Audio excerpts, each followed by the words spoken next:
this. I wonder why this one stayed twisted up. Another one didn't. Looks the sketch. Good afternoon. Normally, y'all know I've been going. The girl has been live on StreamYard. But I decided to go live today. Show y'all I got ponytails. That's not right.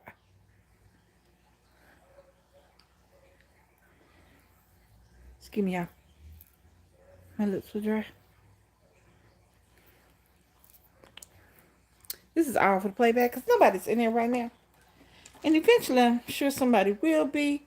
Hey, Karen. It is the middle of the day. And people at work. And so last night, I was listening to something. And it made me think about something else. So my entire... Y'all like my ponytails? I need different colors. But anyway, that's how I went to sleep last night. So they were still kind of cute this morning when I woke up. And they were poof balls, but they kept falling down because y'all know my hair is so slick. So I decided to leave them down. But I feel like I should put them up because I look like them kids that's too old to have their hair like this. I feel like it's my gangster boo haircut, my hairstyle. Thank you. Alright, so I'm going to start this off by preface this by saying, y'all see what the title is. Why you always begging? Now, that can have very far-reaching connotations. It can be applied to just about any situation. Hey, Taz girl. So, today, I was going to speak on something else. Because I know on this platform, and I still probably will speak on it, because even that is a form of begging. So, lady, I have told y'all before, if I don't like you, hey Mika, you just don't exist. It says what it is. If I'm going to talk about you, I'm going to talk about you in the privacy of my own home. Me and my wife, we're going to kick it up. You know, hey, Miss Tells the Truth. Thank you. We're going to laugh. We're going to talk about, because if I specifically don't like a person for a specific reason, then that's me and them. And I don't have to put it on YouTube. And I'm not going to go around bashing them on YouTube or any other platform in that matter, because you already know I don't like you. So I don't have to go any further than that. So that was my initial, hey y'all, was going to talk about why people do that. Why people make their entire platform about other folks. However, as you can see, the title of the platform, the title of the hey y'all is why you always begging. This came up this morning, so I had to alter my content just a little bit. Now, I may bring the other part in, but we're going to talk about the begging part. Oh, let me get some glasses, y'all, because y'all know I can't see. I'm going to look up something. All right, so can't see, so I'm about to look up some, which is why I needed my glasses, because okay, now y'all know that we all have, hey Shamita, we all have knowledge of things. We all know what things mean, and we can use them in a sentence, because to be able to use a word in a sentence, you have to know what it means. Now, sometimes it's not easy to articulate the actual definition. We know what it means, but there's a definition. There's a reason as to why we use the word as opposed to another word. So I'm going to look up begging, because I wanted what's the people? I want the I can see actually what y'all saying, because I want the look here, let me tell y'all something. This is the third, this has nothing to do with it. This is the third iPad mini case that I've had to purchase because of y'all nephew. Okay? And I refused to purchase another one. He ate two. He ate two, y'all. And he started to eat this one. And I refused to purchase another one. But I probably will. I just haven't. But this is what he does. I don't know why. He don't eat shoes. He eats my iPad. Yes, Jack strikes again. I refuse. This third one, y'all. And I mean, look here. They don't cost a lot. My face, I look like Jabba the Hutt, but I digress. Um, you know, see, this is why I don't go to where I can see myself. Because then I be sitting up there going, could I have picked the struggle? You know what I mean?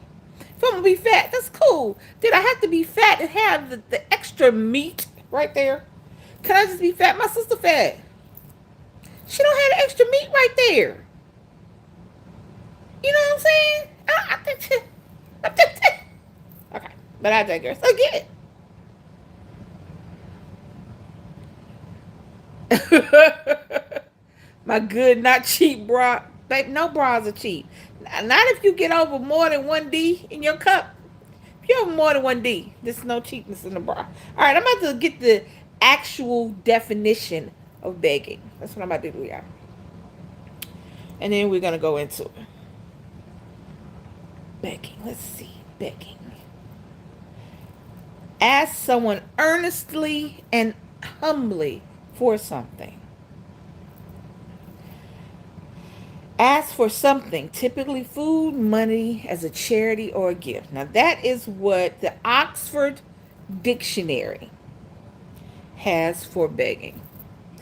Now, as far as we go, that's not what we call begging. Begging is when, but it is, but not really. Begging is when you eating and somebody want that last bite. Or they come on and give me a french fry. Or give me some. That's begging. And I have learned to say no. No is a valid, and for all that don't know, that this first time, I'm your girl, no. No is a valid, you left them D's with you stupid. But no is a word. No is a sentence. No is a declaration. No is a statement. So when somebody comes to begging for anything, no, you cannot have my last. No, you cannot have my last dollar. I will give you $1, but you can't have my last dollar. What I'm going to do? If I give you my last dollar, you know how when people say they give you the shirt off the back, they give you their last dollar. I won't. I will buy you a shirt, but I'm going to walk around here naked just because I can't go home and get a shirt. If I can go home and get a shirt, that means I can go to the store and buy you one and keep the shirt I have because I like it. Nobody says that. We get on here and we talk about, they'll light up the room and they'll give you their last dollar. No, I will give you $1. But if it's my last dollar, I might give you 50 cents. But I'm not going to be out here butt naked, not being able to make a phone call and a pay phone. Come on now. That being said, I have learned how to say no. So if anybody wants any, lessons in saying no and being okay with that, I'll let you girl give them away for free. All right, that being said, so I was approached with a situation, not my situation. And when you hear the situation, you will understand why it's not my situation. And I just need some help on understanding why it is necessary or why people do it. And it's not just young people. So let's not sit up here and be the first thing we say, oh, because they young, they ain't got no experience. I done seen grown-ass men and women beg. Yes, hell no. No, negatory. That'd be a great big old negatory. Come back. Breaker 9110. That'd be a whatever. No. So, here's the scenario. I'm going to give you a broad scenario. You're in a relationship. Or you used to be in a relationship and you have a child with someone. Now, the other parent no longer wants to date you. Sorry. I don't want to be with you. We have this child. I'm not going to say it's a mistake. We had this oops. I did it again. So now we got to be parents. But you and me and you, us, That's not a thing. And I specifically tell you that's not a thing. That's no us. There's no me and you. There's no we. There is co-parent one, co-parent two, and child. That's, that's the extent of our family. I made and or had a baby with you, and we now must be civil and parent this child. That's been stated in no uncertain terms. It is not like it was ambiguous. You may. It's not like it was ambiguous. It's not like beating around the bush. You, me, no longer. You, me, parents. So, the person that still wants to be, well, I'm going to keep asking because I want my family back. Why? Can somebody help me? Because I don't understand. If somebody tells you in no uncertain terms, if a man's side chick exposes him publicly, resulting in issues in his marriage, with his marriage, should be what, baby? Be allowed to sue her. Should he be a... Here's the thing. You can be sued if anything she said was false, and if from that falseness, well, you can't have a contract. You can't. They're not going to look at it as if he is legally married to somebody else. The only contract that he has to legally abide by is the one with his wife. Now, if he made a verbal contract with his side chick, um, that you can't. I forget the law. It's something that you can't. One cancel the other out. You can't go into a contract with something because y'all do know in certain states, cheating. Yeah, non-disclosure. Unless you sign an NDA saying that you won't disclose any information that's going on with this particular situation, unless she is stating falsehoods, and in that she is causing the loss of his marriage, the loss of money, the loss of a job, or the loss of anything, income, or yes, then he can sue her. If he been lying to her about he getting divorced and he not gonna be with her no more, and I mean him and his wife is getting a divorce, and it's gonna be me and you and me and you. Nah, he can't sue her, man. Because you can't sue on a lie. You can't lie to somebody. Because okay, you got a man and a side chick and a wife. If he is doing his husbandly duties and cheating on his wife and hiding the side chick from his wife, that means he has no intention. And he's not verbalizing that he wants to leave his wife. He is living two different lives.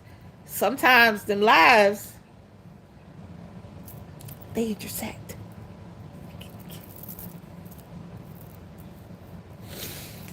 So yes, can somebody who has been in that situation, who has done it? Now, look here, let me say this. I don't knock you because you feel like you want to pursue a situation. I don't knock you because I don't know your struggles.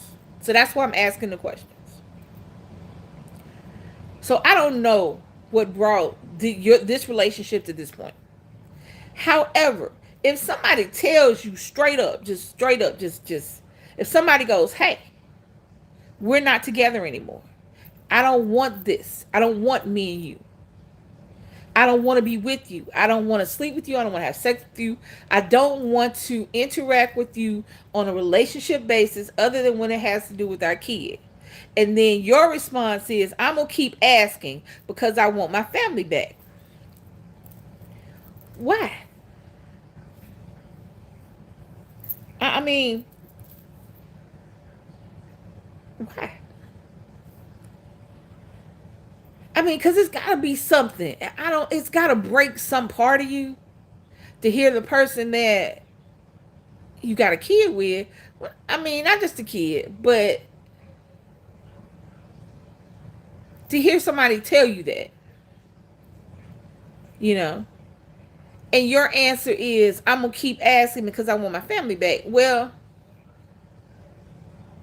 do you really want the family that's going to come after that? If you just keep begging and begging and asking and asking and begging to this person just either acquiesces and you're in a loveless relationship with somebody that don't want to be with you just so that you can tell everybody that you're in a relationship, or this person hurts your feeling more than they just did. I mean,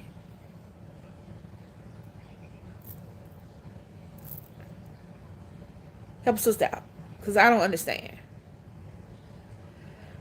Because I don't get it. Why are you always begging? I mean, okay, maybe somebody can help me out with this. Is it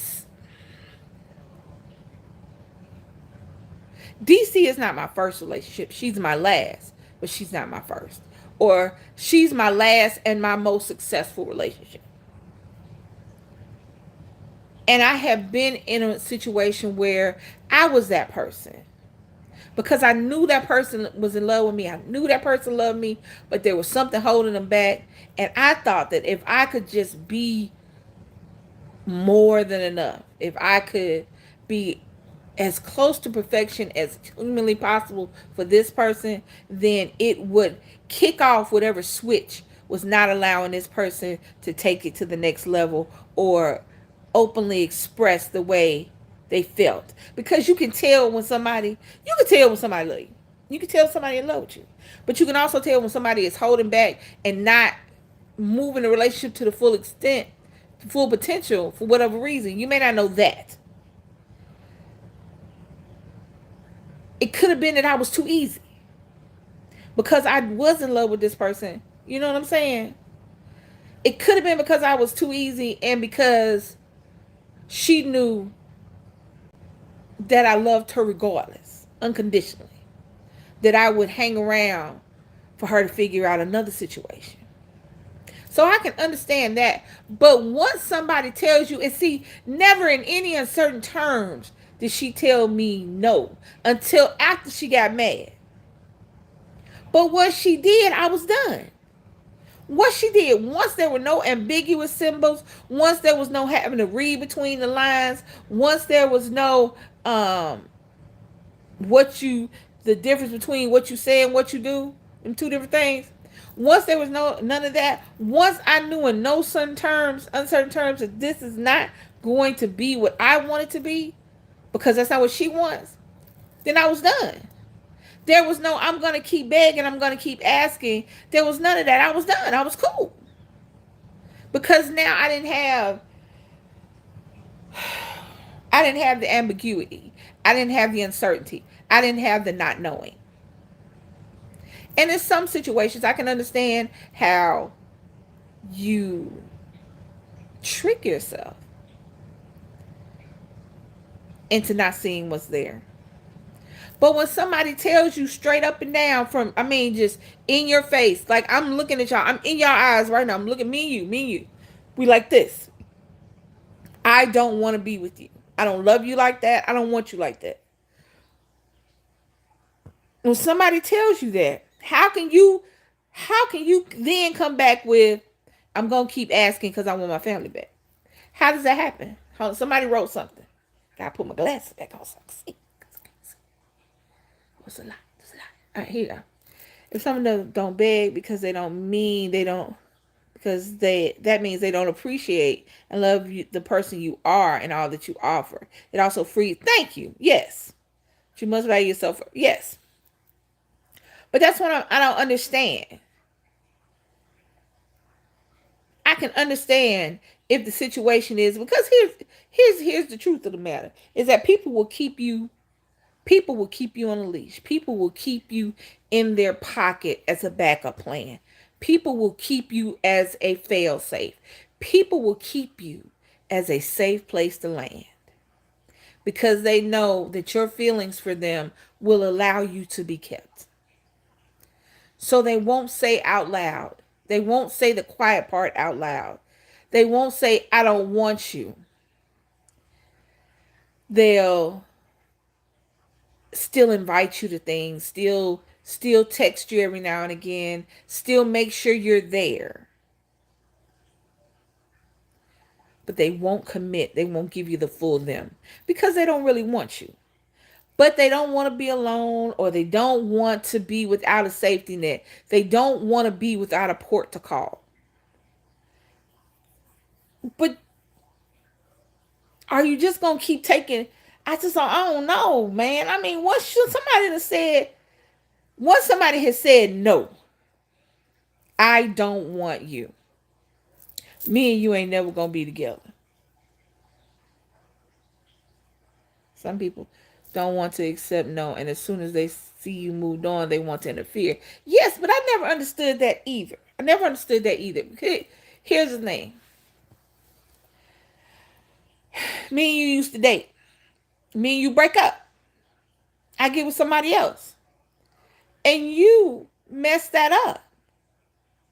I'm not going to want you.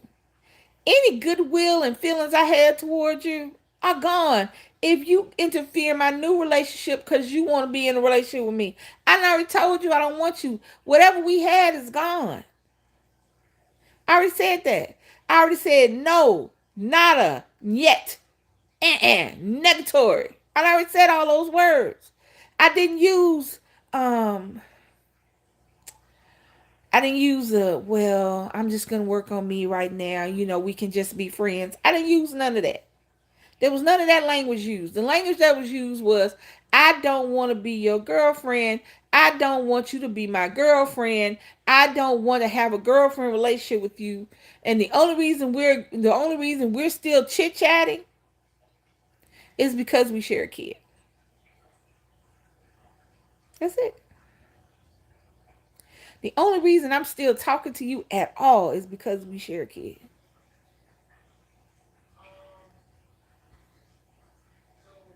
Where is the ambiguity in that? Where is the, hey Raymond? Where is the, I see you. I see you.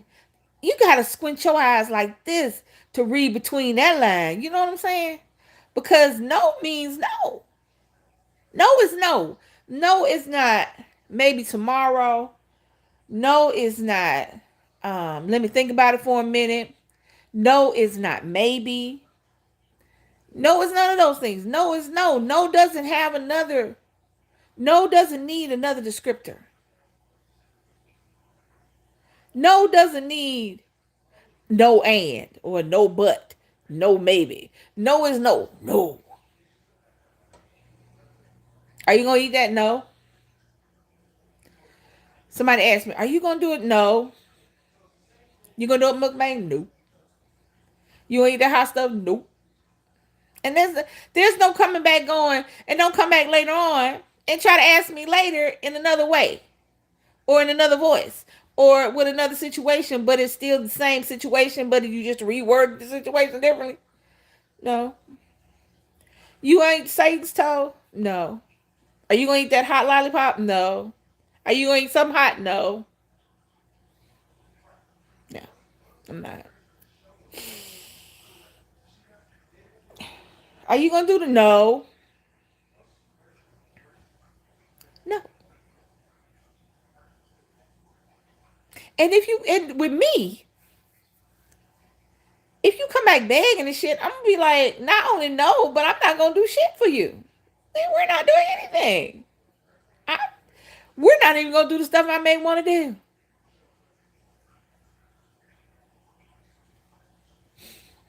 So, does begging work?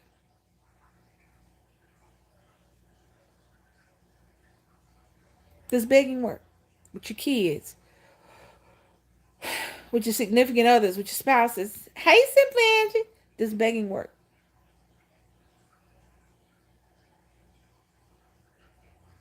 Does it work? Does it eventually get you what you want?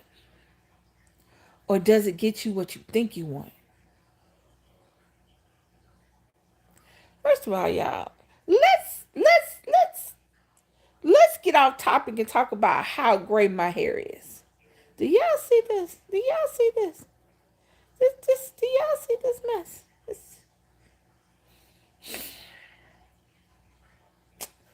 I am very verklempt. But I digressed.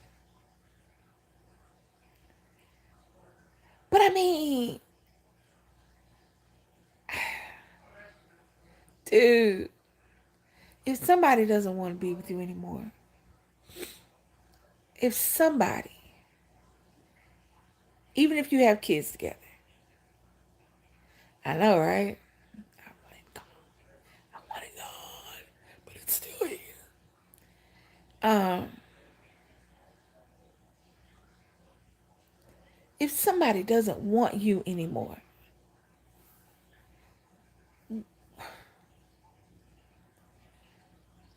why? Why? I don't want you. I don't want you. I want to be with you. I don't. We don't want to. I don't want to have you in my life anymore. Where is the? But I'm gonna beg to be in the life of somebody who don't want me. Thank you, Miss Tales the Truth. You know what I'm saying?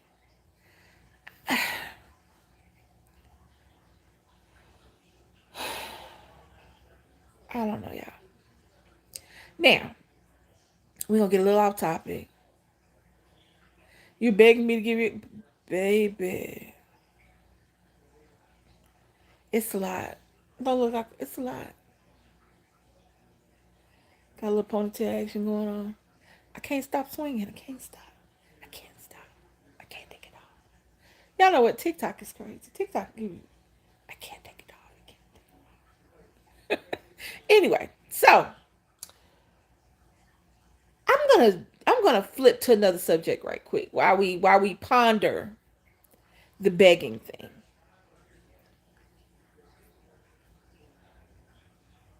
I am not a rude person. Let me look up rude. That's all I'm doing today. I'm looking up words because we know how the words are used, but sometimes we need to refresh the actual definition. So I'm not going to look up the word rude and see rude. Lack of manners. Oh no, I'm not really. I'm not. I'm just. It's just tripping. It is so gray.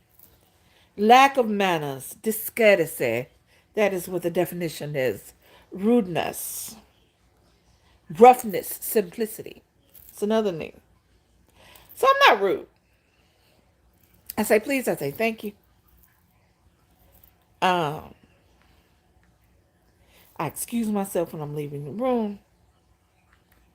I say excuse me. You know. These are all saying. Okay. Rude, because I did rudeness. So rude is offensively impolite or ill-mannered. Rude is also having a startling abruptness. In British, it is vigorous and hearty. And the dated meaning, it's roughly made or done, lacking subtlety or sophistication. All right. So I'm not rude. I'm mean. And I'm not finna argue with nobody. So I've given up arguing, by the way. That was what I gave up for the new year. I ain't arguing with nobody. I'm gonna say what I gotta say, and I don't care what you have to say. My bad. I'm sorry. That's not rude. I'm no. If we don't got to the part that I want to fuss and argue with you, that means that rude and all that other stuff, that's out the window. Anyway, so that was the definition. So, as you all know, I don't really watch YouTube like that. I'm not even watching TikTok like that anymore. I think I just get burnt out on watching anything.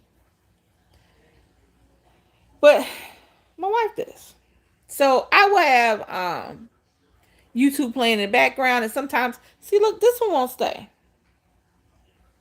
That's all I have left in my red dye. But I think I'm gonna change it up anyway. I think I'm gonna go in the blue direction. The bluest hue. I think I might do denim. Anyway. So she'll have YouTube playing, excuse me, in the background. So last night it was playing, and I'm like, who they talk about? Anyway, and it just made me think, why do people spend so much time talking about other people? And I'm not just talking about like, I'm not talking about gossip columns and there is DC in the chat. She's supposed to be getting a haircut, so I'm not just talking about I'm not really talking about gossip columnists and things like that and people in the public eye. I'm talking about YouTube, I'm talking about TikTok, Twitter, all the little social media sites where people will spend their entire platform is dedicated to talking about people. And I'm not talking about like, oh, do you see what Miss Tells the Truth did today? Not that. I'm talking about people. And I would like somebody to explain that to me as well. Because if I don't like somebody on YouTube, if I don't like to create on YouTube or TikTok or whatever, I just scroll past them. I flick on TikTok, I flick. Uh, on YouTube, I flick as well. I just go on by. If I see, if it pops up on my thing, I just go past it. Because normally I go from, he not, that's crazy. What time was your appointment, baby? Um, I just scroll. Let's just keep going. I don't understand. I don't understand that. I don't understand entire platforms of talking about somebody's physicality or talking about somebody negatively. I don't understand that. If I don't like you, I don't like you. And if me and my wife chopping it up at home and we talking about somebody, that's fine. That's me and my wife stating, I don't like you and da da da da da whoop de whoop. Um, but I wouldn't get on YouTube and make entire videos. I wouldn't get on TikTok and make entire videos about other people. And I see it. And I kind of stopped watching YouTube because it was 2:45. Oh, okay. And I kind of stopped watching YouTube because it had gotten so aggressive. I mean, people were just constantly talking about other people. So that's when I started looking at TikTok. And when I first was on TikTok, it was just laughing, joking, dancing. And then it got, and I don't mind the social justice. I like that part. I like the social justice because it has come to the time now when it's necessary. I didn't think it would be, but it's necessary. But I'm just talking about how on TikTok, okay, they got black talk and this talk and that talk, and they got all kind of talks. And social justice talk, which is basically people that speak out against racism, sexism, trans, all the isms, all the phobias. They speak out against it. They bring social issues to light. So there are different groups in it. And one group will be on have how TikTok has a live and hey Morris that just runs. So one group will be on TikTok live for hours personally talking about another group. I mean, bringing their business. I mean, I thought the doxing thing was a YouTube thing. They over there putting people houses and addresses and jobs and social security numbers and cell phone numbers on the internet like it is just that's what you do on Wednesday. And I'm sitting there going, for real? I take all my personal information. I have taken all my personal information off of every social media thing that I have. And and truthfully, I'm not that important, so I don't think anybody really cares about whether or not I mean, I don't think I'm important enough to dox. However, it is just the fact that I do have a number of people that follow me and look at my content, and you never know who is going to pick you that day, because there has got to be something in somebody that all of a sudden, instead of doing challenges and mukbangs or videos and skits, you're making entire videos about specific people and calling them out. Yeah, the swatting has gotten people killed. Swatting has gotten people killed. um but I blame the police just as much as I blame um the people who make the calls. But that's a whole nother video. I blame the police just, if not more, because you're trained. As a trained professional in any profession, if you are no better than the people that call you for help, then you need another job. But again, I digress. And to me, that's where the begging comes in at. When you use your platform to go after other people, you're begging for attention. You have to be. You have to be. Because I sit up and I think about things to say about people, especially when I don't like them. But I say that to myself. Or I say that to my wife or my friends. Me and my sister get to kikiing and talking about people, and that's cool. But we keeping it private amongst ourselves. I don't go out. I don't go out in somebody else's. I wouldn't come in somebody else's live or somebody else's chat or whatever and talk about Leilani. If I didn't like Leilani, I would just not fool with Leilani. I wouldn't watch Leilani's videos. Sorry, Leilani. I used you because I can tell you. So, Leilani is my example. So, if I'm saying Leilani, I'm not talking about Leilani. She knows, she's in the chat. So, so if I didn't fool with Leilani, I wouldn't talk to Leilani. That's it. I wouldn't talk to her. I wouldn't watch her videos. I wouldn't um, respond. If she speaks to me in the chat, I'd act like I ain't see it. I just, if I don't fool with you, you don't exist. Period. I don't feel the need to. Y'all know how hard it is to get your girl on camera.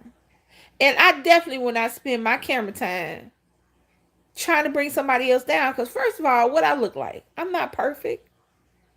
I what I look like? What do I look like getting on here talking about somebody? But you know what I've come to realize? It is the unspoken way of begging. Begging for attention. Begging to be seen. Begging for somebody to pay attention to you. Um, Hell, I don't even care. What? Girl, hush. Anyway, ain't nobody talking about you. I would call you. See, I would call her. Because I don't think you should talk about nobody you can't call on the phone. I don't have the right to talk about somebody personally, how they look, how they dress, how they eat, how they stand, how they smell, how they move, how they live, how they love. I don't think I had a right to talk about somebody if I can't call them on the phone.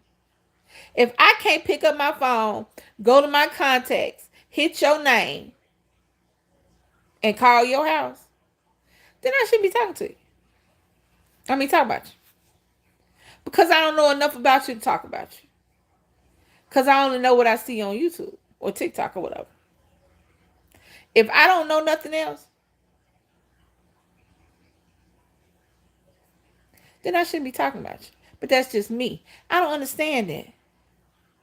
I have sat up and I have listened to my baby watch video after video after video after video after video of people just, and not just one person, several people. And y'all should see how that shit works out. Ask Tasha K.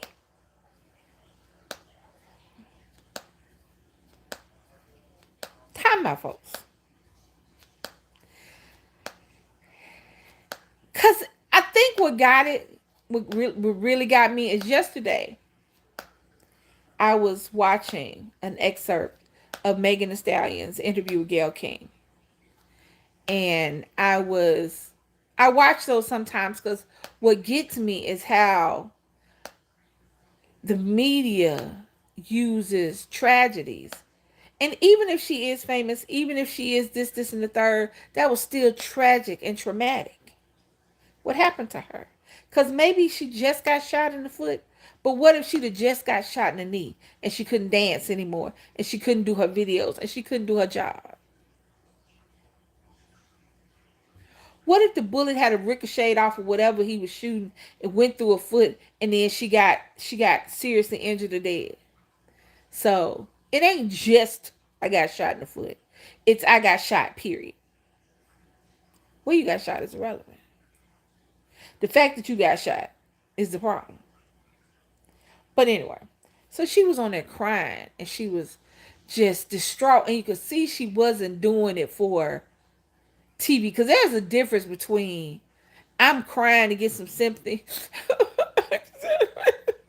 And there's a difference between that and bawling, your eyes red, snot coming out your nose.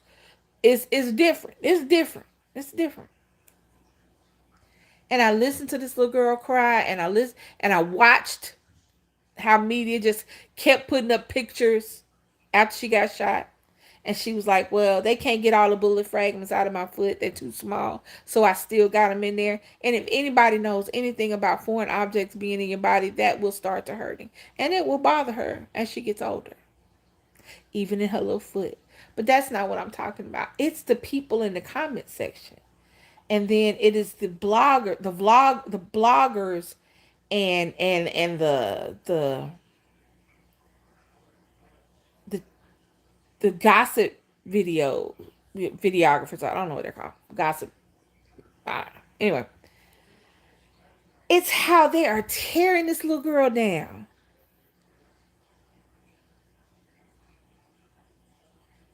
You said he was say at 3:30. She said that when she was at home. Her appointment at 2:45. Now he gonna be there at 3:30. But anyway, well, baby, go buy something. Go find something. Ain't you in the mall? Go buy something. You in the mall? Go buy something. It's nice. It's nice in the mall. Go find me something. There you go. You have an assignment. Go team. Okay. But I was watching her cry. And I was watching her.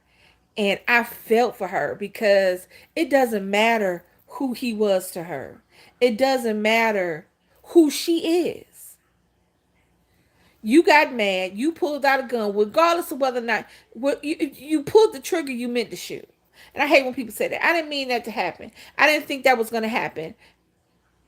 He owed me. She needs to do it for free this time because he late every time. Yeah. If you pull out a gun, this is what I was taught. Y'all know I'm old. This is what I was taught from the giddy up from the beginning. If you pull out a gun, be ready to use it. Don't pull out a gun and not use it. Don't pull out a gun for play, show, and wave around because that's not what it is. If you pull it out, that means you pulling it out to shoot somebody. Now, he won a good shot and the foot was all he could get. That's not an issue. The fact that you pulled the gun out means you meant to shoot somebody. If you pulled it out on her, that meant you meant to shoot her. That I didn't mean for that to happen. That's not what I meant to happen. I don't have malice in my heart. That's not who I am. You know that's not the shut the hell up. It is the person you are. But anyway. It's the people who are apologizing for Tory Lanez, who are saying that it wasn't that serious. It's just your foot. What you crying about? You get up on stage talking all that big shit. You over here crying because you got shot in the foot. It wasn't your leg. It wasn't you ain't dead. Shit like that. And I'm sitting there going, wait, what? I don't care why he shot her. Now, if they the guy to fight, if she was talking shit and she put her hands on him and he whooped her ass a little bit, I don't think that'd have been cool, but I can understand it. Hey, Rico. If you mad because she talking shit, if you can, I would not go out with Megan Thee Stallion and assume this little girl can't talk shit. I would go out with Megan Thee Stallion assuming that she can talk a lot of shit. I'm assuming that she can cuss. I'm assuming that she say whatever come to her mind. I'm assuming that the little girl that you see on TV and on her Snapchat and Instagram and her little lives and everything, the laughing, joking, loud little girl is who she is. So if I'm going out with her, that's what I'm assuming I'm going out with. If you can't handle hanging out with somebody who got a smart ass mouth and a big personality, stay home. Stay home.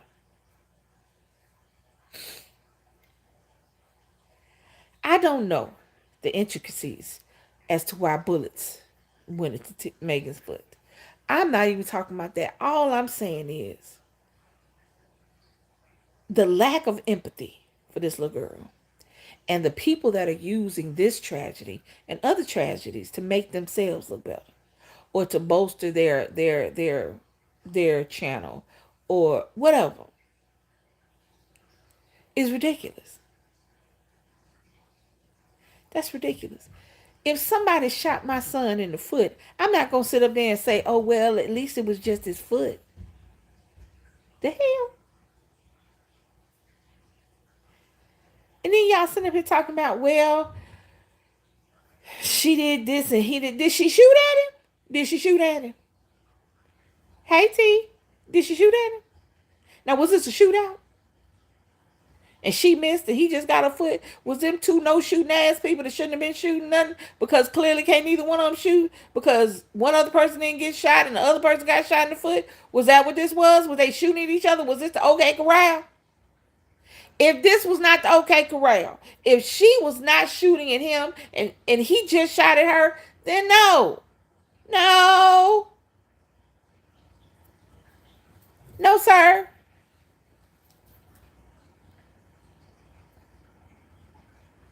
It ain't no joke. Everybody want to be all jokey when the police come around and when it's time to pay the calls to be the boss. It's all a joke. That's not what I meant. That's not who I am. This is not the... Shut up.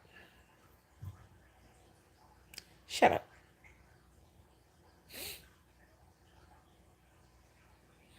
Shut up.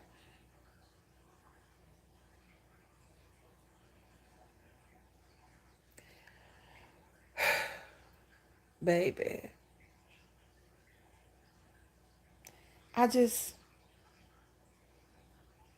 don't get it. I feel as though you just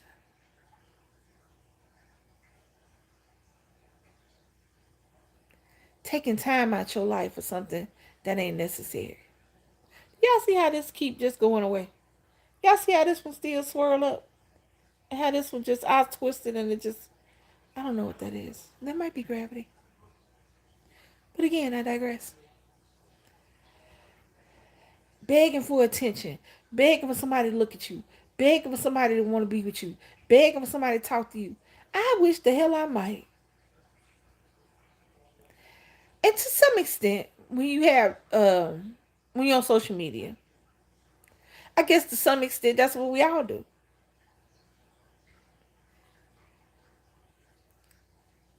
But see, I guess I look at myself as asking. Because I ain't going to do it one time. I think anything after one time is begging. Is that what it is? Anytime you ask the same question more than one time, is that begging? Because when you get on social media and you get a YouTube channel, we ask y'all to be our followers. We ask y'all to follow us and come have fun and come spend the day with us and come spend time with us. I ain't gonna ask you one time. Because I feel like anything after one time I'm begging. And you know whether or not you want to come hang out with us. I know when I want to hang out with somebody. Yeah, yeah. People play with guns and don't know what the hell coming out the barrel. That's the killing part. A lot of these kids, the first time they shoot a gun is the first time they kill somebody. So that's the problem. But I feel like anything after that I'm begging. And I don't do that. Either you like me, you don't. You know whether or not you like me. It has been a very rare occasion that I have changed my thought process about somebody.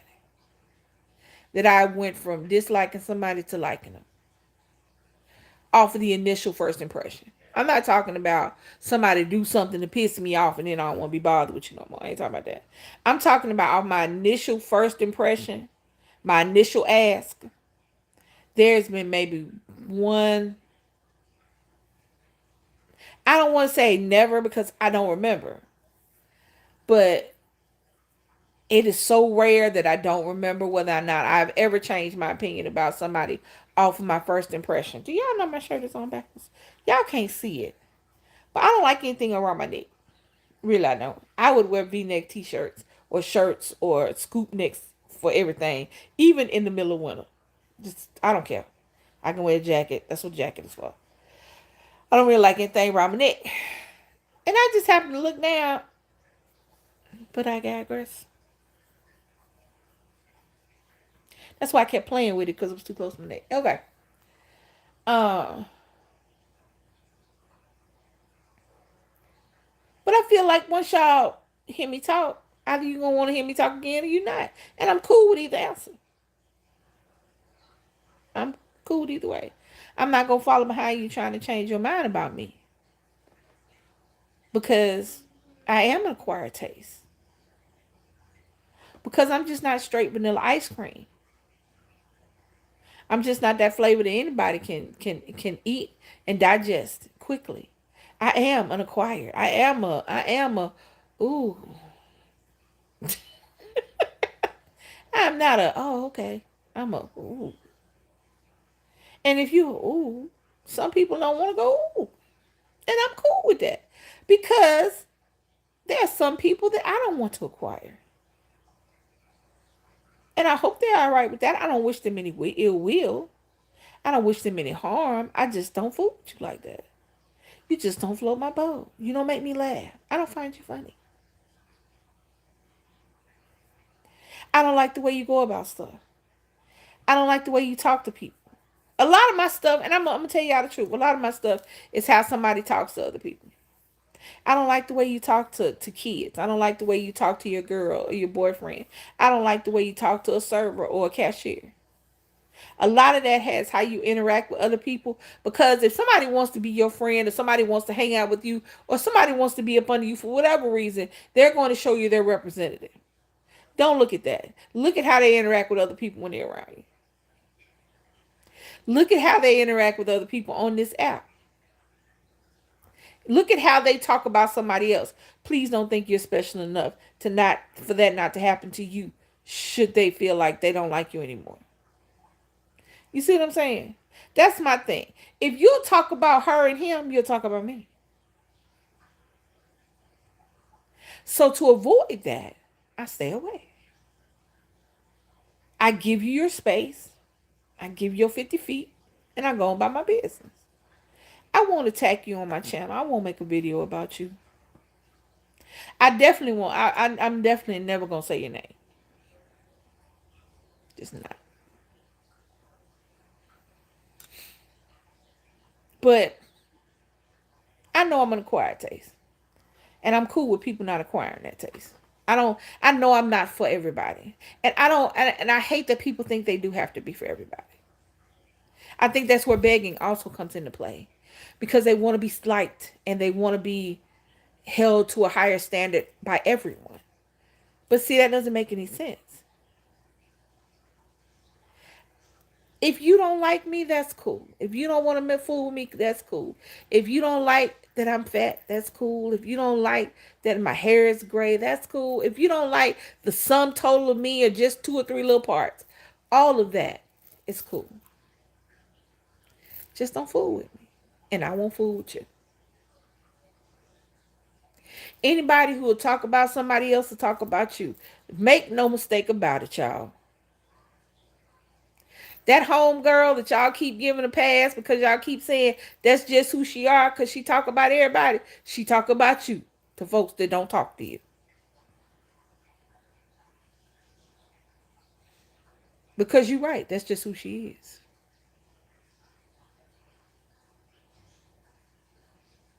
That homeboy that's always chatting up your girl. Every girl you had, he make friends with her. Oh, that's just who he is. This is my homeboy. That's just who he is. If he chat up other girls, if you done seen him do other homeboys like that, to where he put your business out there to make him look better, he'll do it to you. If somebody will use somebody else's trauma or even their stupidity, I'm not just talking about traumatic events. I'm not just talking about the losses and the gains and the ups and the downs. I'm talking about using somebody's stupidity. If you say something stupid or do something stupid and you get busted, I'm gonna be in my house looking at you like this. I told y'all. But I'm not gonna be on camera doing it. I'm gonna be in my house being my own I told you so cheerleader. I told.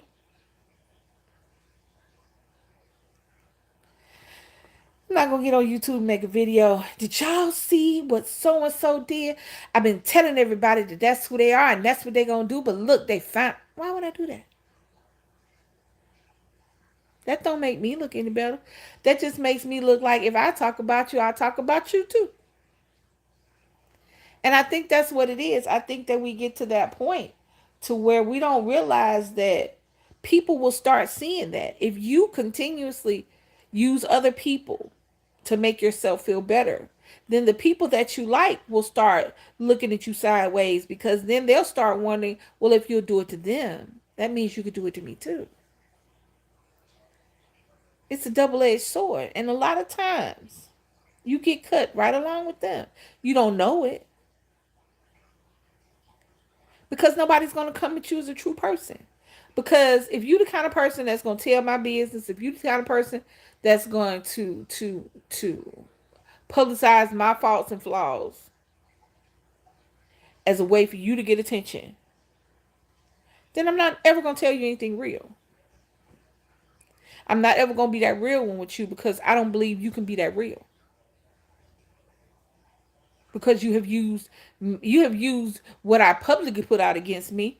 What the hell I look like giving you some private stuff?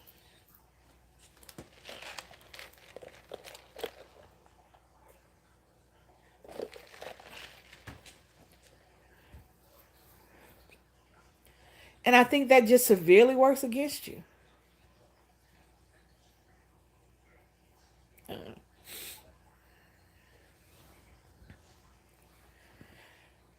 You know y'all ain't saying nothing right.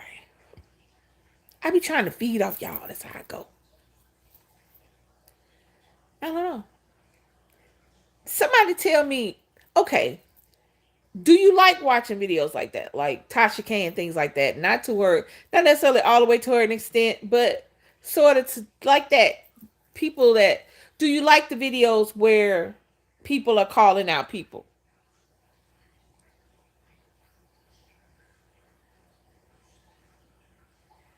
They got a weed stand in the middle of the mall. Give me some. Give me some, baby. For real. I'm serious. Y'all, I'm about to hang up and FaceTime my wife.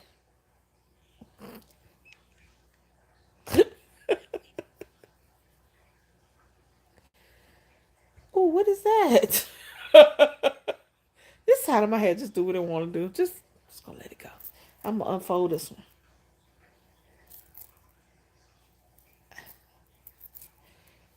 There you go. All right.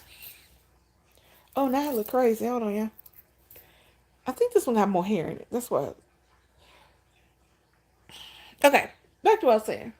Does anybody like watching stuff like that? Now I'm all about a good gossip magazine. I'm all about a little kiki and a little good chat chat. I mean, but I don't really want to get that far into nobody's business. I think that's why I don't like um reality shows, the Real Housewives, the Love and Hip Hops, the like. Annie got a new show about Bobby Brown. I don't give a shit about Bobby Brown, not even in the least. It's all a good kiki and haha, but I don't want to know what you do day to day. Nope, I do not do the drama people putting others down. I'm just not about that mess. I mean, I would like to hear from somebody who does. I mean, because there is an audience for that. And hear me. And I hope that nobody's taking offense. I am not downing, dissing or downing somebody who likes to watch that. That's just me personally. I don't watch it on TV. I think TMZ and things like that make shit worse. That was crazy.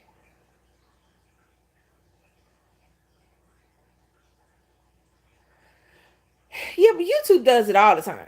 YouTube always is talking about somebody. YouTube, there are entire sections of YouTube that are just all about picking somebody and picking on them. So, I mean, I'm used to that. But I just don't understand it. See, that's what I guess that's what I'm looking for. I'm looking for, yes, I can't believe people invest their time. I don't understand that. I don't understand taking so much time out of your life and your day to focus on somebody else. Now, here's my thing. I firmly believe that everybody who has a YouTube channel, if you don't have the ability to make the content to keep the YouTube channel up, to just not have one. I think some people, I think the age of going viral thrust a lot of people into YouTube that would have never gotten into YouTube. So now they pick on others to get attention. Yes. Yes. So now they're on here. They got this video. They've been viral. They got people calling their names. They got people talking about them. No, I watch Hollywood scandals and stuff like that. Okay, I can't lie on TikTok. I did get wrapped up in that drama. Yeah, I mean, look here. I'm not saying that you shouldn't watch your stuff. That's all I'm saying. I'm saying I don't because I don't care. And I'll listen to it up to a certain extent.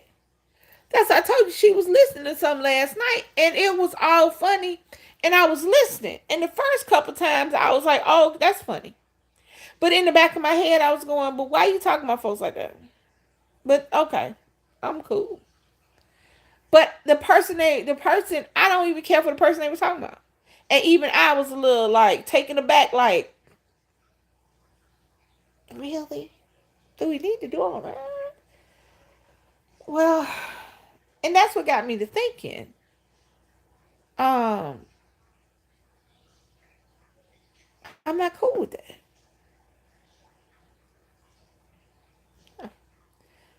I'm not cool with that.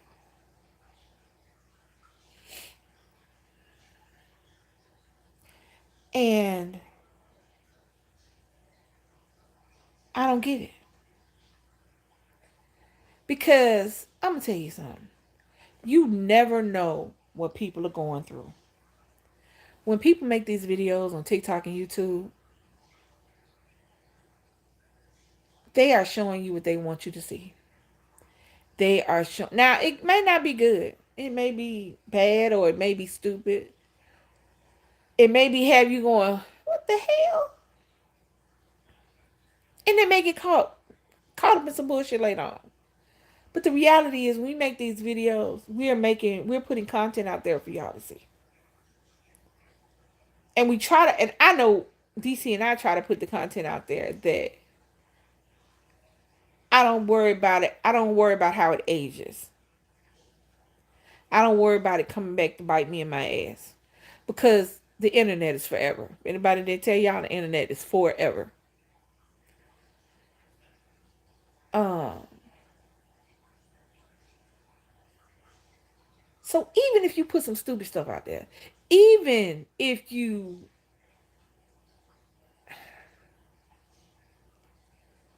I don't think it's cool, but then it's not my channel. And you do what you want. Because I was just sitting there going, for real? Oh, I, that I feel like I should. I know I can talk about people whenever I feel like it. Queen of Petty was going, shit. And after a while, I got mad because I'm like, it don't matter what I feel about this other person. That's not cool. You know what I'm saying? That's not cool. I don't know.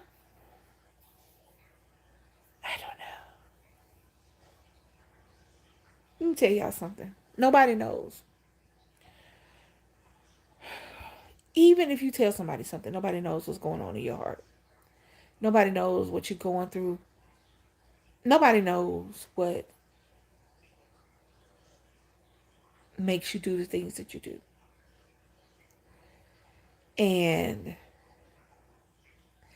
even if you didn't mean anything bad,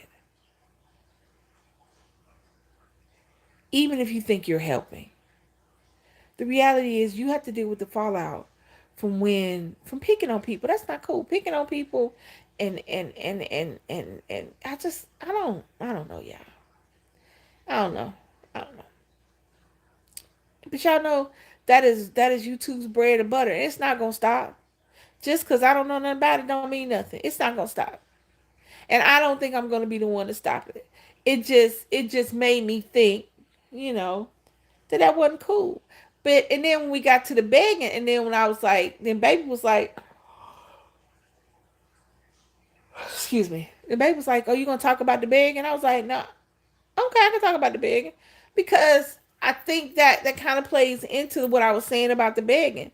When you do that, you are. It feels like you're begging for attention. I used to play with my hair all the time, y'all. So I see it, I play with it. So my bad. Um, I'm gonna do balls now. See how long they'll stay up. Stay up till the balls come down. All right, it's one ball. One poof ball down. I mean, I don't know if I want to get that channel taken away because I mean, think about it. That's what some. I mean, that's the only reason some people come on YouTube and TikTok is to hear what other people talk about other people.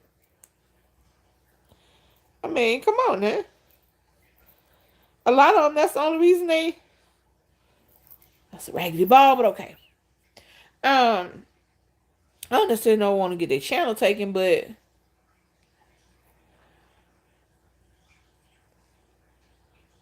uh, I think I like them up better. Sorry, y'all. Right. And I mean, but still, see, I don't even understand. I don't know, y'all. My thing is this: life in and of itself, outside of YouTube and TikTok and all other social medias, it's hard enough. Excuse me. Dealing with day to day um health issues that people can't see, life issues that people can't see, family issues that people can't see. Life is difficult all by itself. It doesn't need any help. You get it from strangers, you get it from family. Life don't need any help running you down through there. It'll put you in a chokehold and it won't let you go. So on social media, I want to have fun. I want to laugh. I want to joke. I want to. I don't watch people eat food. So to those who like to see people eat, do your thing. To those who like to, I don't really watch the skits either. Don't find it funny. Do your thing. I don't game. Do your thing. My thing is all do your thing. But I feel like that. I feel like you're hurting somebody. You know what I'm saying? And I don't think that's necessary. I think that's what I'm trying to say. I think that's what I'm trying to say. The hurt is not necessary. It's one thing for back to Leilani. Me and Leilani beefing. So me and Leilani making videos about each other. She called me this, I call her that. She called me this, I call her that. We making videos. We making videos about each other back and forth. Cause me and her are having an online internet YouTube argument. Cool. But me just sitting up here talking about her, I don't know I feel some kind of responsibility because I know I don't want people just sitting up on the internet talking about me. Now, I may know I'm fat. I may know I'm all the things that you can call me. I may know all of that. But that don't necessarily mean I want to hear it. That don't necessarily mean it won't hurt me. That don't necessarily mean it won't make me feel some kind of way. You know what I mean? So because I know I don't want to feel some kind of way, I don't do something that will make somebody else feel that way. Because if I got something with you, I got something with you, and I've told you about it, and I'm done. I'm not gonna keep beating dead horses. I'm not gonna keep going over the same thing. I'm not gonna keep stomping on your neck just because just because I can. Just because what I say affects you more than what you say about me. Because that's basically what it is. When somebody knows that they got a foothold on somebody, or that what they say about them doesn't affect them in the same way as what they're saying about another person, then that's what happens. If I know that because you mean nothing to me, what you say means nothing, I'm just quiet. I don't say nothing. But if you keep going back and forth, I mean, I feel like that's when you kicking karma into play. When you going out of your way to hurt somebody's feelings. When you go out of the way to make somebody feel bad. I feel like that's when you kicking karma. I feel like that's when you knocking on karma's door and letting them know that you're here. Now, you having a back and forth argument and discussion with somebody is one thing, but you just talking about somebody, I feel like you asking for it. And I just don't need that extra shit in my life. I don't need that extra dip. I don't need that extra thing. I have enough going on to where I don't need to worry about karma coming back and and suplexing me. I don't want to wait for the people's elbow. So I'm doing all that I can to not have karma on top of everything else. Put their foot on my neck. And I kind of wish that people would do that. Because if I feel, now you got to be talking some cash shit for me to feel bad about somebody I don't like. Because if I don't like you, I'm like, oh, bless their heart. You got to be talking some cash shit for me to go, oh, okay. Just saying.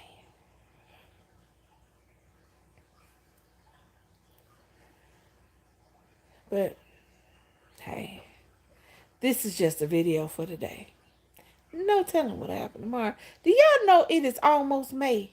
Can somebody else tell me where the rest of the year has went? Can somebody please tell me why it's about to be Halloween again? But again, I digress. I don't know, guys.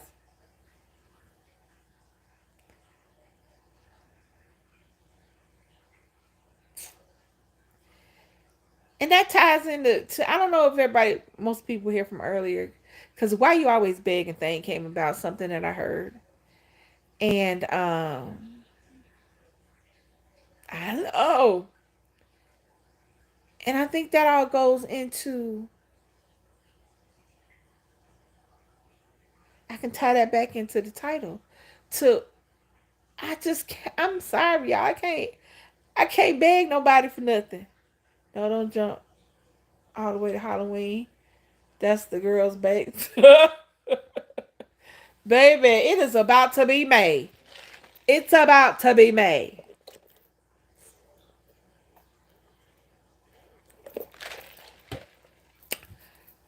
Yes. It's about to be May. But I just can't. I can't. I would shut this channel down for I beg.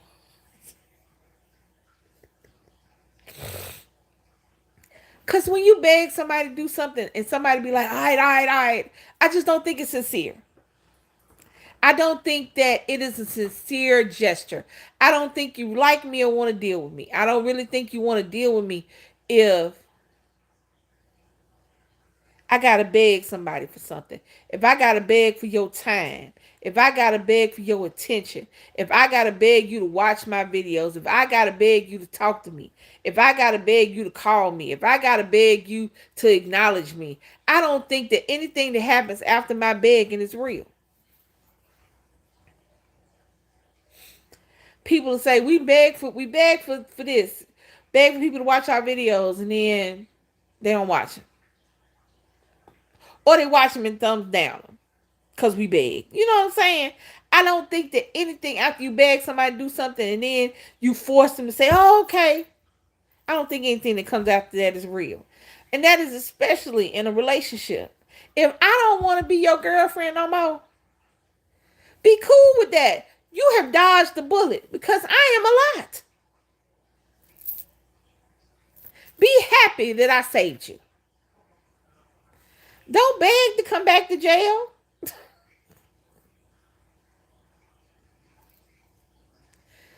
What the hell? Becky done ran into the wall. Bless her heart. But don't beg. I'm sorry. I'm just I I just last night got me thrown, and yes, you dodged the bullet. You should thank me. You should thank me for telling you no. You should be like, you know what, dog, you right. You a lot. I don't feel like messing with you no more. Don't keep going, but I love you too over there. I love that you're over there and not over here. I don't get it. I don't get it once you've heard no. Y'all hear what I'm saying? So listen to what I'm saying. When somebody, I have, like I said, and I have no problem saying, I have, excuse me again, I have hung around too long. I have stayed too long. I have hoped that my actions would change somebody else's actions to what I want too long. I have begged God to change my situation too long. So I have done all these things. But when I hear no, when I heard no, I stopped.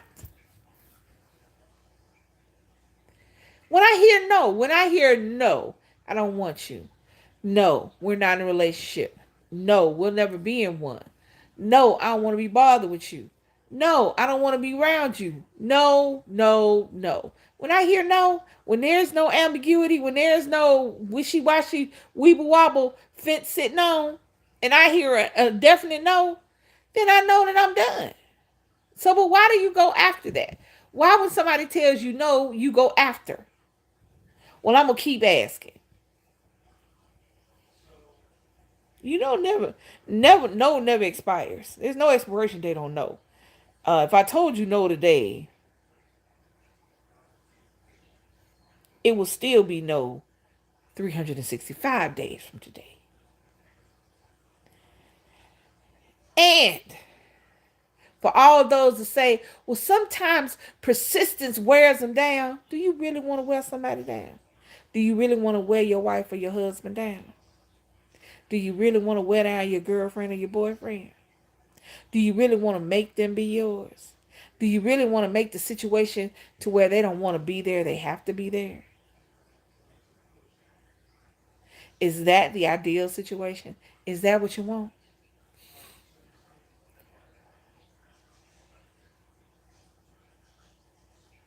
Is that what you're looking for? It's hard for a lot of people to accept that. I know, but is that what you want? You understand what I'm saying? If you done beg somebody to be with you, and the only reason they with you because you begging, not because they love you, not because they see a future with you, not because they want to be with you, but because you're begging. Because do you know how many people I have heard say, well, they kept accusing me of cheating, so I cheated. That has never made any sense to me. But I guess if we look at it in the terms of, I just went on to say yes because they was begging so much. I guess if we look at it in those terms, then maybe that's it. Then maybe we should look at it like that. And even then, that is stupid. If somebody says I cheated because they kept saying I was cheating, what? Man, I'm not gonna mess up my stuff because you keep saying, if you wanna go, go. Bye. Bye. You're not gonna make me the cheater because you wanna be a hoe. Go home. Bye. You're not gonna the fun. You know what they say? What get me is how it was a mistake. Because y'all know I love my Maury. You know I love Mr. Murray. You know this is his last season. He's not gonna be on our show. I love Mr. Murray. So, and every now and again I watch the occasional cheating story.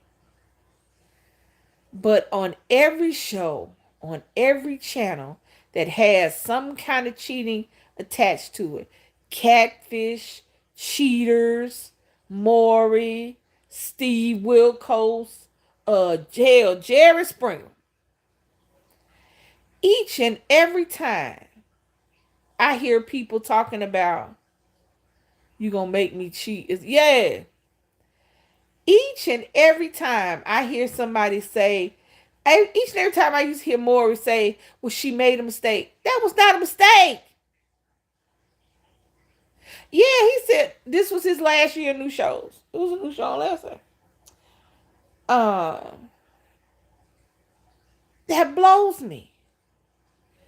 Cheating is never, ever in life at all. Never. No. Yet. Nada. A mistake.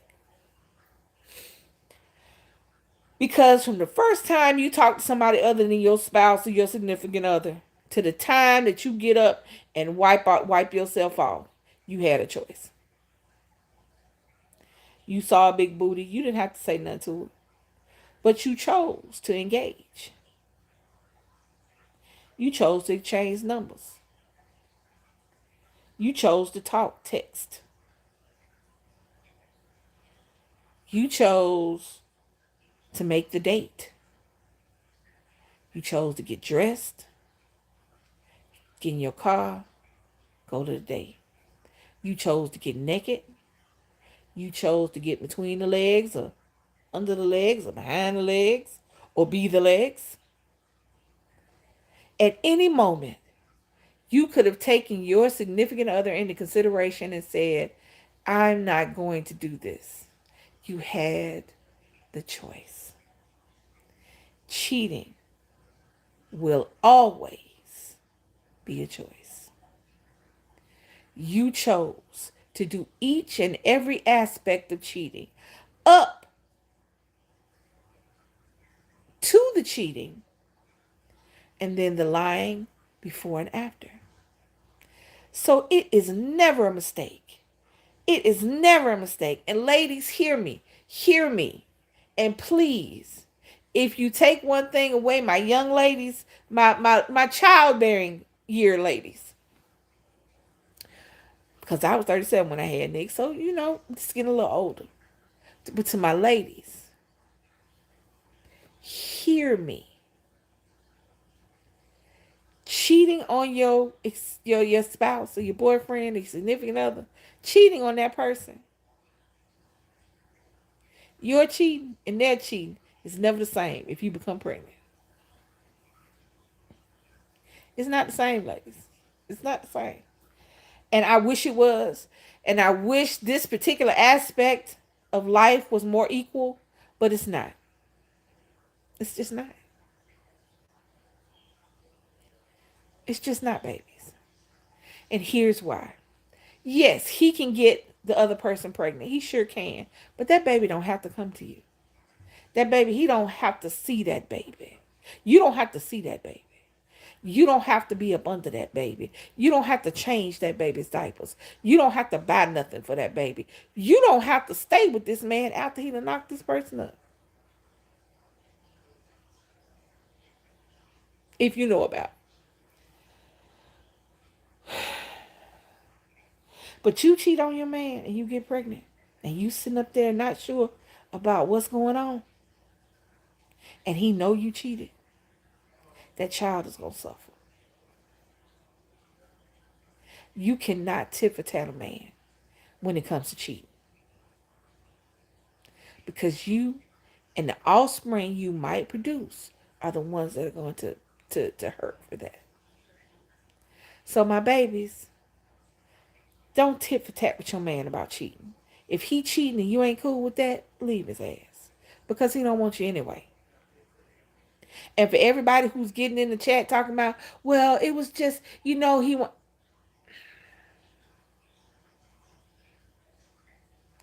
or she don't want you. Not all of you, not for real. Because if you're cheating, hear me, cheating is a thought process.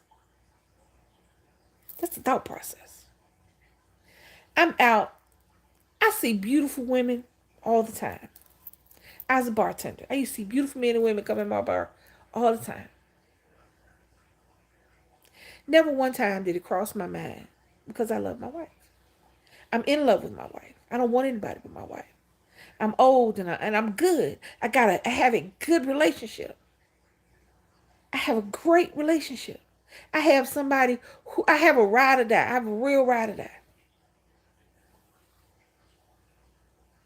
So that doesn't cross my mind. However, I do appreciate the beauty of other people. So I'm not about to sit up here and lie and say I ain't went, oh. And if Jill Scott knock on the door, I might rub on her thigh. I'm just saying. Because it's Jill Scott. I'm just keeping it a buck. She might get a little thigh rub. I might just be touching her because Jill Scott's in my house. But see, I know that if Janet Jackson or Toni Braxton walk in my house, baby gonna be over there sitting over there like. So we have that. But cheating on your spouse, I'm gonna use your spouse now, because I'm gonna tell y'all something. To everybody who's dating, you'll have some people who tell you you're single until you're married. Yes, look but don't touch. You'll have a lot of people, a lot of older people, who will tell you no matter how many boyfriends you got, no matter how many engagement rings you got, you're single till you're married. So I'm just going to speak right now to my married people. Cheating is a process. Because even when I was sitting up here talking about rubbing on Jill Scott thigh, I still had to think about how that would affect my wife. I don't know if I should rub on Jill Scott sitting in front of my wife. These are the thoughts. I probably wouldn't do it in front of her. Anyway, it's a thought process. You got a wife or a husband at home. And I'm talking gay, straight, or any flavor in between. I'm not talking heterosexual. I'm talking about spouses and cheating, period. That's what I'm talking about. That's a thought process. Even before, hear me out. It's a thought process even before you make the initial contact with the person. Because now in your head, you got to do this. I'm married. Okay, but she fine. But you married. I know. But should I talk to her? I think. Do we want to talk to her? I mean, we got a wife. But see, I'm not thinking wifely thoughts when I'm looking at this. I know, but should we talk? That's the thought process. Even before the initial acceptance. If the person pushes up on you or you push up on the person, you have now accepted the responsibility that you're doing something your spouse might not like. Thought process number one. And these are all internal dialogues. This is all internal. This is not what you're telling this other person. This is all the thought process that's going on with you. So this is how I'm telling y'all this is not a choice. I'm going from the beginning of cheating to the actual cheating happens. And I'm the internal voice. Now you got some folks that's just hoes and their spouses know. That's what I'm talking about. I'm talking about the people that say it was a mistake. That they didn't mean to do it. I was lonely. She left me by myself. He was working too much. She was taking care of the kids. She was taking care of her mama too much or whatever. Pick an excuse. Because it's always an excuse. Pick an excuse. I was lonely. I needed somebody. This is the thought processes that's going on inside that person. So now you've seen somebody that piques your interest. It got your panties in a twist in a good way. So you go to the second thought process. What's going to happen if I approach this person? What's going to happen if this person approaches me? What is me going to do? What is me going to do? This is the inside. So now you shoot your shot. What's up? Hey, how you doing? So now you got this whole conversation going on in your head. All right. I can't let this person know. Do I let this person know that I'm married? Do I tell this person that I'm married? Is this like something I want to keep doing? Is this just because I think they fine? These are all the thought process. This is a process. This is why I'm telling you, cheating is not and never will be a mistake. As a matter of fact, it's a hard process. So now you have initiated contact. And you know that by initiating contact, you doing something that your spouse is not going to like. That you're not going to let your spouse in on. You ain't sent your spouse a text saying, hey, baby, I met so-and-so today. I was thinking about giving them my number. That's what you're doing. That's a... Mm-mm. So now, you got the number. And you're deciding whether or not you're going to follow through. See, at any moment, you didn't have to take it to where you could possibly lose your family. Any moment in this part. In this process right now, you ain't did anything more than think. Maybe gave out a telephone number. But you don't have to respond. And you can send a message saying, you know what, I'm sorry. I'm married and I really shouldn't be doing this. You're beautiful and I don't want to hurt you and I don't want to hurt my wife, my husband. But you keep going. And now you got to figure out what name to put in your phone. Because you just don't want the same random number to keep popping up. Because now you have to start hiding stuff. You have to start hiding stuff.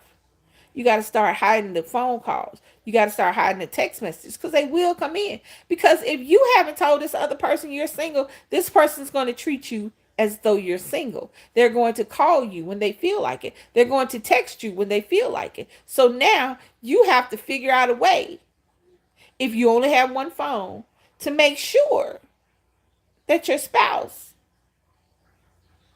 does not catch on. So now that's another thought process.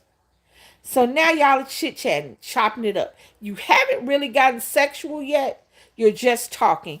Even though you're talking in a manner in which you wouldn't necessarily talk in front of your wife, you haven't gotten sexual yet. But here it comes. Another thought process. It's that first time, that first inappropriate text, that first inappropriate chat, that first knowledge that it's some sex going to be had at some point by the other two, by you two. And you still got to hide this from your wife or your husband. Thought process after thought process after thought process after process after process. And none of it was a mistaken process. Yes. Cheating is not, when you cheating on a spouse, now some people do that shit with ease. Some people do that shit as they breathe. Not everybody is married to somebody. Even the spouses know that I didn't marry this person because this person was going to be a faithful, loving spouse. People get married for a plethora of reasons, and not all of them love. So clearly, I'm not talking about any of these people. I'm talking about, hey Antoinette, I'm talking about married couple one, and all of a sudden, one person starts cheating. That's what I'm talking about. I'm not talking about somebody you know ain't faithful because they wasn't faithful when you met them. That's not what I'm talking about. I'm talking about the people that get over here and say the cheating was a mistake. I made a mistake. I made a mistake. You didn't make a mistake. You didn't make a mistake. And I wish that when they say that shit, especially on these talk shows, that somebody would call them out. But the talk show hosts and the people on social media, they the ones that say the fucking stupid ass, it's a mistake. It's never a fucking mistake. Call them out. You didn't make a mistake. You decided on the day that you cheated on your spouse, you decided to get your ass in the car. Or if you, because understand, a lot of these people will bring the person to their marriage home. Or you open the door.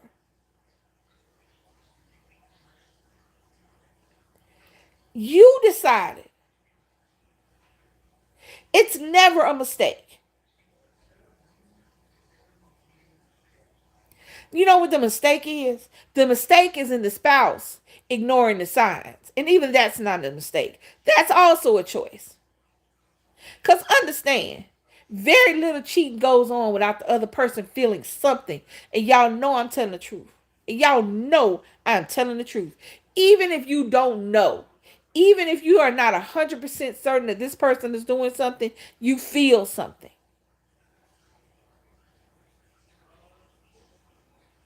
They change their habits. They change the way they do stuff. They change the way they talk on the phone. They change the way they get dressed. They change their cologne. They change it and you ignore it. You ignore sign after flag after sign after flag after sign after flag. So it's a lot of choices made when it comes to cheating. None of it's mistake. But I will give you the only mistake is your spouse ignoring the signs. That's the mistake that they make. The mistake is made by the spouse that ignores the signs. The mistake is ignoring the phone calls in the bathroom or not being able to go through your phone anymore or all of a sudden having a code when you didn't have a code on the phone or another phone, a second phone. Or all of a sudden you got to be out with the boys when you weren't hanging with the boys last month. You got some new boys. You ain't brought nobody new over here. And I'm not saying that your spouse has to know 100% of everything. That's not my, I don't have to know 100% of what DC do. She tell me she going to get a haircut. Shoot, she might be down at the casino. I don't care. Because I trust my spouse. You see what I'm saying? But if something were to be different, if all of a sudden you can't tell me where you at,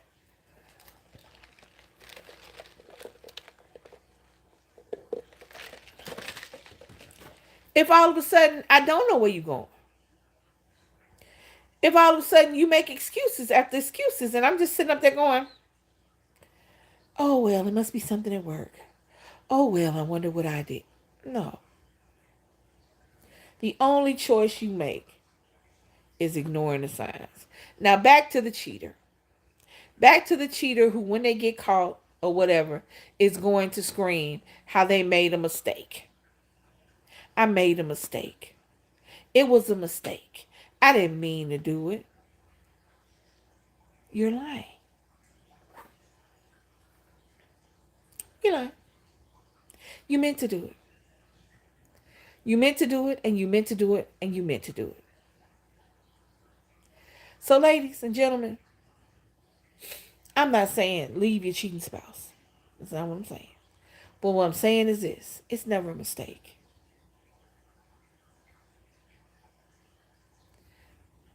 It's never a mistake. And what kills me, y'all, what really kills me is when they say it don't mean nothing. It don't mean nothing. It didn't mean it. She didn't mean anything to me. He didn't mean anything to me. It didn't mean anything. So what you telling me is, so here's what you're telling me. That you hurt me.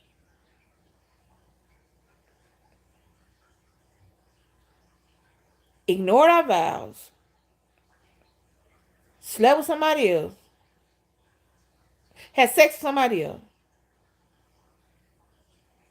and it didn't mean anything? So I didn't mean anything to you? That's what you're telling people. Let me tell you something. I'm going to sit up here. I'm never going to sit up here and tell somebody. We were sitting up here. Somebody was on. It was a TikTok. Somebody did a TikTok. And it's the first time I ever heard anybody. Right.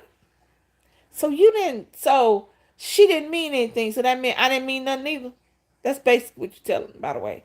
See, a lot of times I'm saying stuff that the person can't articulate because when you're in the heat of the moment, when you're in the passion, and when you're in the sadness of the moment, all the things that you think that you want to say, like I'm saying now, you don't say it because you can't process.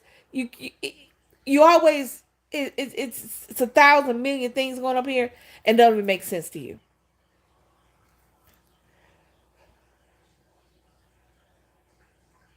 Well, TJ, you can't accidentally,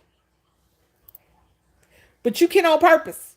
There's Hear me, and I will state this with my whole chest, 10 toes down. I cover the ground I walk on. Cheating is never a mistake, and if your spouse cheated on you, they meant to, and you meant exactly that to them. Excuse me. I haven't had a soda in a minute. Y'all know I gave up sodas for March, and I think since March I've had this will be my third one. So sorry for the burping. Um, Cheating is never a mistake. It's never a mistake. It's not. It's not, babies. It's not. And like I said, I had or someone that tries to think for both of us. Wait, hold on. I must have something. Hold on, yeah. Let's see. It's all the lies and alibis against me. Yeah. I don't know. What did TJ say? Was it bad? Cheat on me. I didn't think it was bad. No, that wasn't bad. Okay. It is never a mistake. And that's what I was about to say. That the lies that they want us to believe. Yes. I had I firmly believe people say I hear people say all the time that love takes work. It's that relationships are hard and they take work. I have never heard anybody say my feelings. I always hear I always hear that. A relationship takes work. It's hard work. Love's not supposed to be easy. Love isn't easy. It's hard. It's a job. It's work. It's not. I love you. It's the easiest thing. It is a feeling. It is a feeling that doesn't stay inside. Love, when you love somebody, your kids, your friends, your family, your spouse, when you love somebody, the easiest thing in the world is when it's in you and you feel it and then you just let it out. I love you. Oh, and it feels good. And when you are able to tell the person, like the first time that I had wanted to tell DC I love them. I wanted to. But I didn't want to be first. I didn't want to be the first. I wanted her to be the first so that I can tell the story that she said I love you first. But I had felt it. And holding in I love you is like holding back an ocean with a tic tac. It is just pressing. And you want to say it. And you want to just shoot it out there. You want to just spray it like you ever just spray silly string and once you start spraying silly string you can't stop. That's what wanting to tell somebody I love you is like. And when you say it, it is the most elate. You get the most elated feeling. I can't think. I'm trying to this the feeling. You know what I'm saying? Love is not hard. It's not supposed to be. Loving somebody. It's not loving, liking, hating, not liking. It's not hard. But it doesn't necessarily mean just because you love somebody, y'all supposed to be together. Doesn't necessarily mean that that love is going to go any further than just being love. And I think what happens when we try to force a relationship, love, if you're trying to force your love onto somebody, that's like when you know when we used to give kids the little things and they used to stick the block into the hole that fits.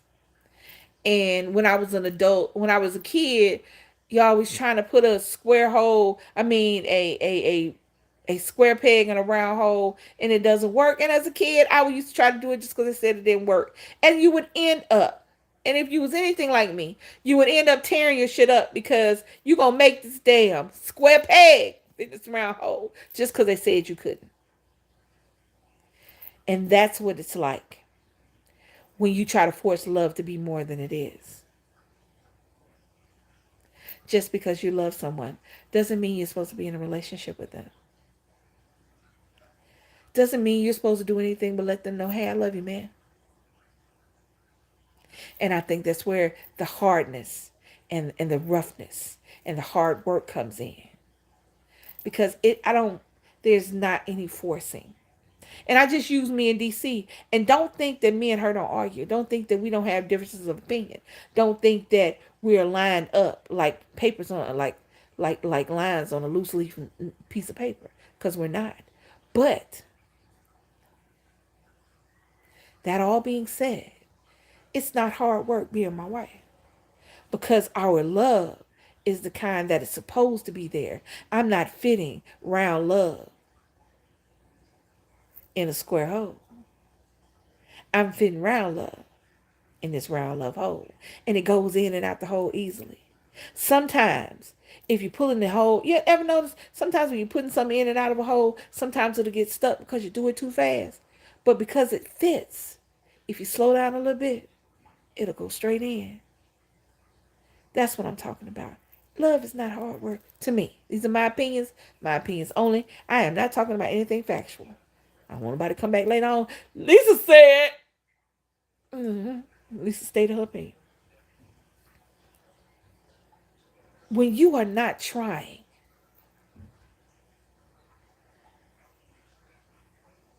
to force something, when you are putting the round hole, I'm sorry, don't put the round hole nowhere. When you are putting the round peg in the round hole, it goes up and down. When you put the square peg in the square hole, it goes in and out.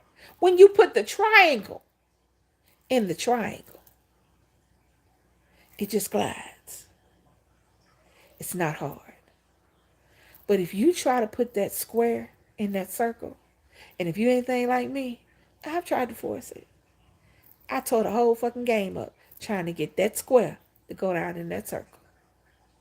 Because I figured if I cut the circle a little bit, if I made some notches in it, if it took that time to just beat it until it took in, if I did that hard work, that square would go in that round place. That's where the hard work comes in, y'all. If you gotta keep trying to put your round relationship in this square hole, you're gonna tear yourself up and the hole. Love is not hard. Your relationship, you may go through things, but you'll go through them together. You may not see eye to eye, but guess what? Your eyes were still sleeping in the same bed every night together. It is not hard.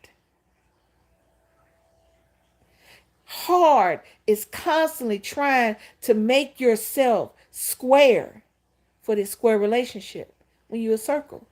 When they're constantly trying to change and force yourself because this is the person that you love,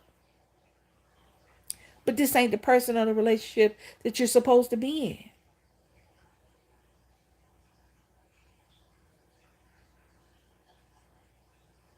That's when it becomes hard work. to me. Because I have seen relationships where everybody was a circle, where everybody was a triangle, and where everybody was a square. I done seen that. I done seen two squares, two triangles, and two circles.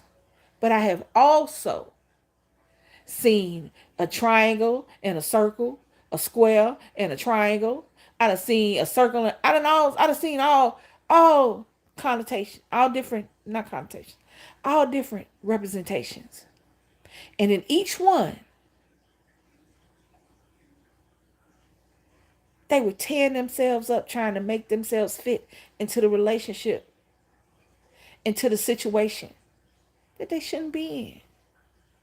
Just because I can bartend doesn't mean I can bartend in a 5-star hoity-toity uptight restaurant, because they're going to want things that I didn't do on a regular basis. Just because I can draw doesn't mean I can be a tattoo artist.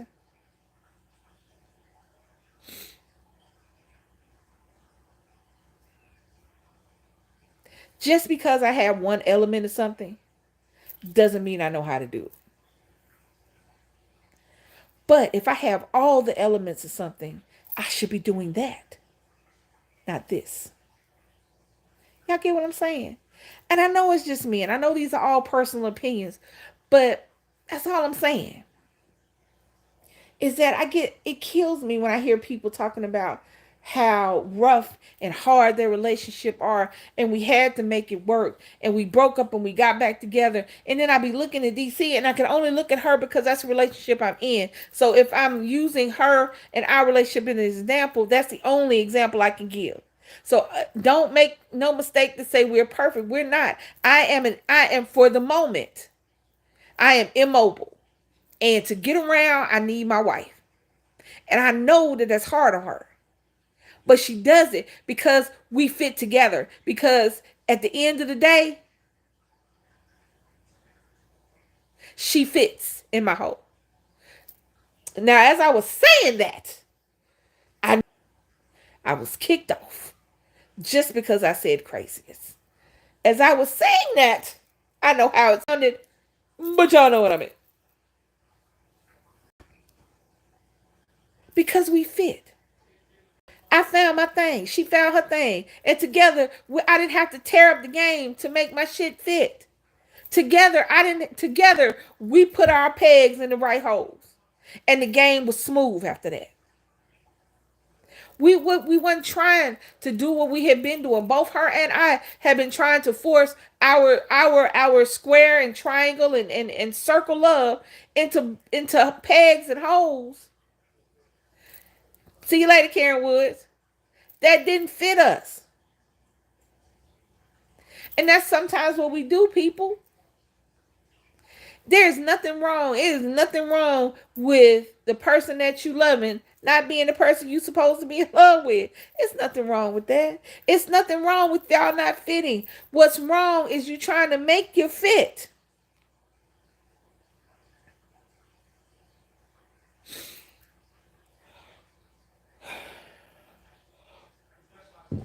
My wife loves what's the stuff called? Jogging pants and sweatshirts and hoodies and shit like that. She loves stuff like that. And she likes like the name brands, like the Puma, Nike, Champion, Adidas. I'm gonna use them for. She has for Christmas, I got her whole outfit. A whole polo outfit. I'm gonna use polo. Because it was a polo hoodie, polo jogging pants. I think I even got some polo underwear. And then I got her a whole situation. Now, can she wear her polo hoodie with her Adidas jogging pants? Sure. Is that an outfit? No. Does it fit? No. Can she wear it? She will. She won't. She can wear the polo hoodie, a pair of golf shorts, some dress shoes, some socks, some basketball socks up to her knee, and a fanny pack. She can wear all that. But does it fit? No. And that's what I'm talking about. Get the stuff that fits. You can wear your Adidas jacket, your Nike t-shirt, your Puma jogging pants, and your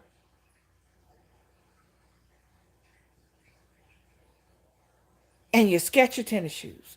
You can wear them together and be outside and won't nobody think nothing about it because you have on all jogging athletic wear. That's what I'm trying to say.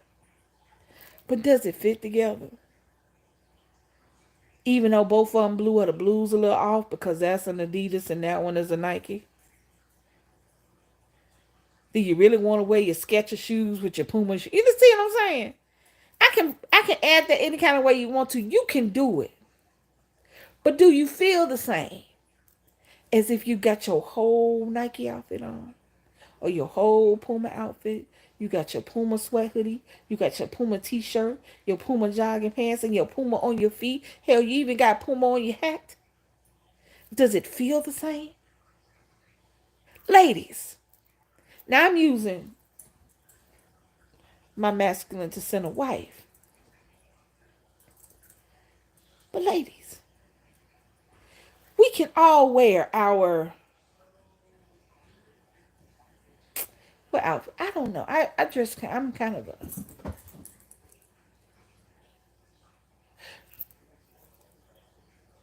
we can wear our evening hair.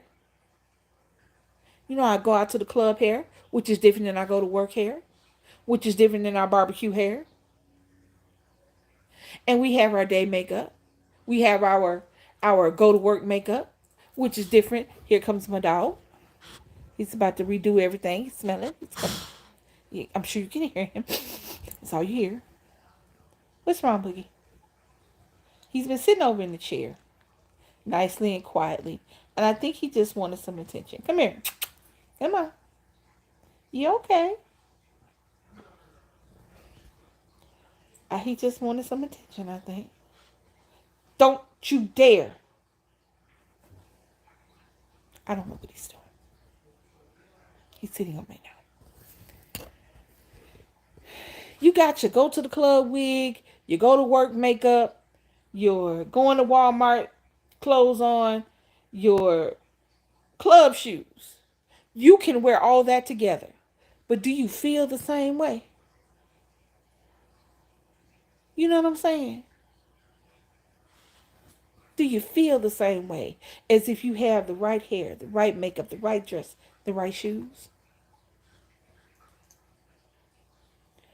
I don't know what he's doing. He was in the chair at the bottom of the bed, but now he's just walking around sniffing stuff. He steals. So that's why he has to be kept up. But when I talk about a relationship, to get y'all to feel, that's what I'm talking about. You can do anything you want to do.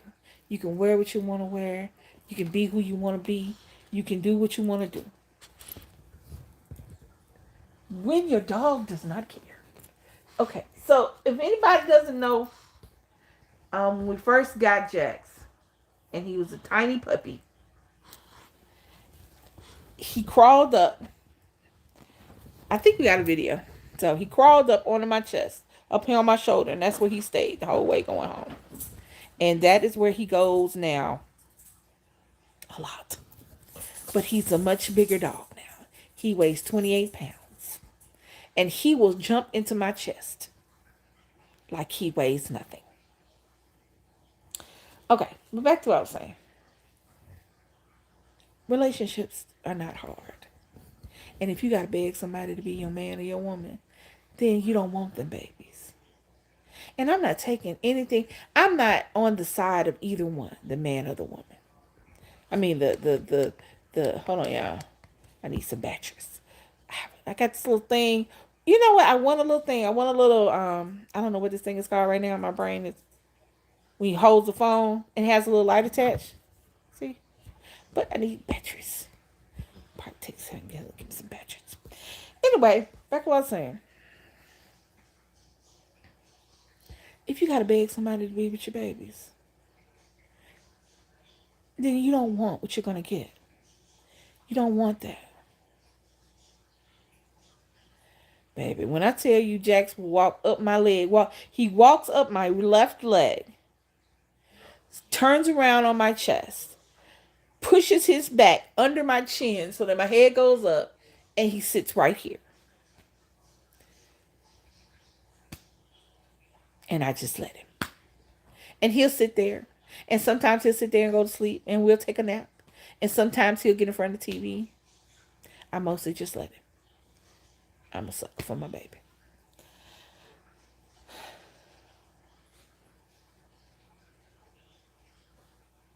Baby. But yeah. Don't beg, babies. Don't beg somebody to love you. Don't beg somebody to want you. Because I can promise you, I am a fat living witness that what is yours will come to you. What is yours will be yours. I am. Because I could have gave up. I could have kept trying to go into square holes and triangles and pentagons and isosceles triangles and the star pattern that be on there. I could have tried. I could have kept trying to go into all of them. And I could have kept tearing myself apart. But I didn't, because I knew eventually that my round hole was going to come. Or a round peg, depending upon who I want to be that day. But I knew that the other half of my equation was going to get here. I just knew it somewhere. And it did. So, don't beg. If I can help somebody not have to go through the shit I went through, if I can help you not have to feel some of the stuff I felt in the corners when I sat up there and it was nobody but me because I was by myself, even though I thought I was in a relationship, and I was sitting there and my brain was doing mental gymnastics and I can't cut one flip. If I can stop one person from having that, then I'm good. You don't have to beg somebody to love you, because the person that loves you won't make you beg. Anything you get because you make somebody do it is never going to be as good and as sweet as a person that wants to do it. If you got somebody coming home because their clothes live there, not because they want to get home to you,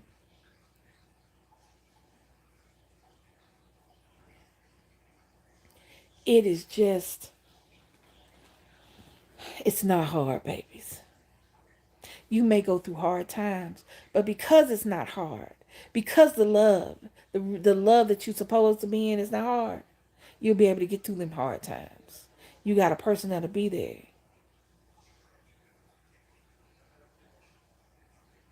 You got a person that will help you roll with the waves and not against them. Because if you're working for somebody that ain't working for you, y'all are working against each other. And it's going to feel like it's hard. And it's going to feel like it's hard work. And it's going to feel like it's a struggle. I have been listening. I have been watching. Listening sometimes, but mostly reading about how people are wanting advice, and they're talking about the significant others and people who've been together 2 and 3 years, and talking about we've had a rocky 2 and 3 years, or we've broken up several times, and then DC and I are going on. This will be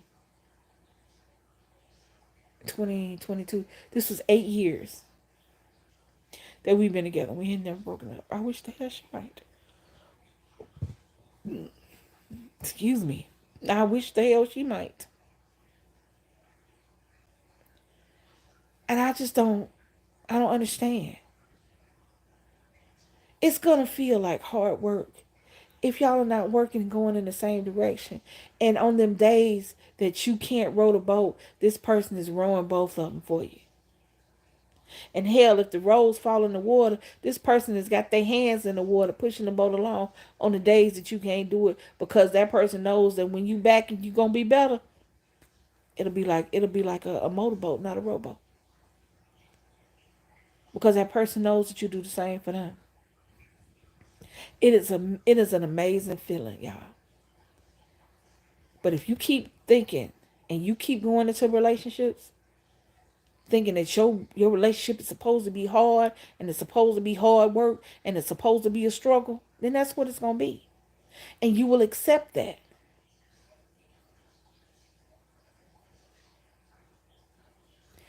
You don't have to beg for somebody to love you. You ain't got to beg nobody to be your friend. You ain't got to beg nobody to do anything. Either they will or they won't. And if you got to beg them, that means they don't want to. And you shouldn't want them to do anything after that. If somebody really doesn't want to help you, if somebody really doesn't want to talk to you, if somebody really doesn't want to go forward with you, and you make them, for whatever reason they decide, it is never going to be the reason you want them to. And you will be stuck. And it will be a job.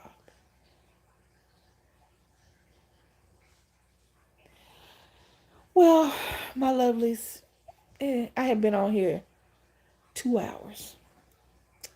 I am going to let you go. Maybe something else will hit me, and I'll come back, and we'll do this again. Y'all hit them comments down below. Comment what you like, what you don't like. Give me some topics, some you want to hear me talk about. Because I know a lot of people, a lot of times, people have stuff they want to talk about, but they can't, or whatever. Um, so hit me up in the comments down below. I like this video if you haven't already liked this video. If you come across this video and you like what you see, warning,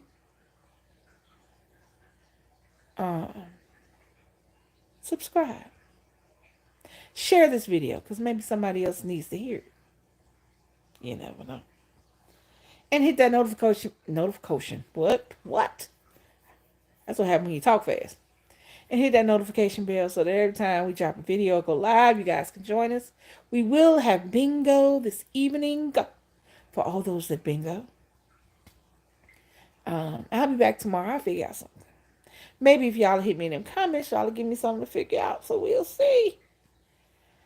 I want to thank everybody who came through today, everybody who participated, even those that didn't participate, those that are in the bushes. Thank you so much for coming and hanging out with us. I hope you got some from this. I hope I didn't piss two people too bad off. Thank you guys for supporting us. Thank you for joining us. And I really, really appreciate y'all still hanging out and y'all having our back. You know what I'm saying? So I want to thank all my moderators. I want to thank everybody who came through. I love you guys. I appreciate your support. And thank you. So like, comment, share, subscribe, and hit that notification bell so that every time we drop a video or go live, you guys can join us. This is your girl, Lisa.